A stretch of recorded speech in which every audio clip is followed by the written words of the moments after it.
तूने पाया क्या हमारा दिल तोड़ के, चले आते थे बुलाने पे ही दौड़ के, चले आते थे बुलाने पे ही दौड़ के। फिर गए मुँह हमसे क्यों मोड़ के, गए मुँह हमसे क्यों मोड़ के, गए आखिरी निशानी जो तू छोड़ के। अब सोता हूँ दुपट्टा तेरा ओढ़ के, जुदाई तेरी जान ले गई, जुदाई तेरी जान ले गई।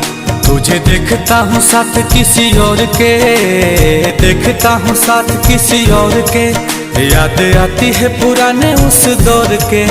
अब सोता हूँ दुपट्टा तेरा ओढ़ के, जुदाई तेरी जान ले गई, जुदाई तेरी जान ले गई। जब देखता हूँ साथ किसी और के।